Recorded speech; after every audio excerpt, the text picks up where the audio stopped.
And now, a point of interest. The somewhat dingy office of Jacoby & Sons, ship owners. Mr. Jacoby, Jr., a weak-chinned young man, motions the weather-beaten sea captain to a chair. So, you brought her home safe and sound, eh, Captain Denver?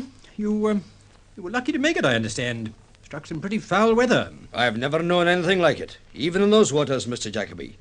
Still, we made the island somehow. You've read my report, of course. Yes. A smashed main shaft. We were helpless, drifted right across the reef, broadside on. We were damn lucky to get a tow into port. Yes, I've got the salvage bill for that. Staggering, I must say. For a ship that's been falling to pieces for years. For a ship you wanted to go down, Mr. Jacoby. I beg your pardon? I mean it. You didn't want the old Bandera Castle to finish this voyage. I think you'd better be careful, Captain Denver. You knew damn well she'd never pass the next examination. If she went down before that happened, you'd stand to collect a package of insurance. Everyone in shipping knows how rocky this firm is. Knows you couldn't stand the loss if the ship was condemned, as she would have been. How dare you suggest such a thing?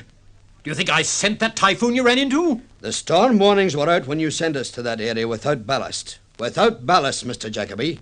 Sure, we were to pick up cargo when we got there. If we got there. But you'd have wanted hundreds of tons of ballast. There wasn't time there. You sent us here because you wanted her to go down. In a typhoon riding so light in the water, the first blow and she'd strike trouble. Half the crew knew it, too. They didn't want to sail, and neither did I. We could have drowned like rats so that you could collect our insurance. Now, wait a minute, Captain. And then the main shaft smashed, and I thought we were finished. But you got back. I knew if she did go down, you'd get the crew away safely. You're a fine seaman, Captain. Why, you little rat! I ought to break your neck! Let me go! Let me go, I say! If you want to remain in my employ, I'm finished with the Jacobys. I've got a new command. Get out of this office. Get out, do you hear me? Aye, all right. Get back in your chair. The mere fact that I brought the Bandera Castle back is all the revenge I want. The knowledge that between salvage and the new main shaft you'd be busted wide open. And there won't be any insurance to collect. She'll be condemned, Jacoby, and you'll be finished. Why, you... Aye. All right, Captain Denver. I did send her out hoping she'd go down. I even increased her insurance before she sailed. And I wish to high heaven you'd gone down with her. Is that so? Well, let me tell you something, Jacoby. You are too clever. Just get out.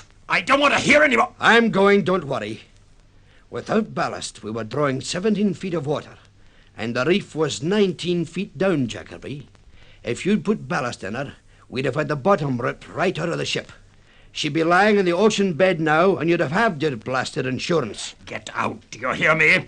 Get out! If she'd drawn 2 more feet of water, Jacoby. 2 feet, that's all. Well, I hope when you face the bankruptcy court, you'll remember that as a point of interest.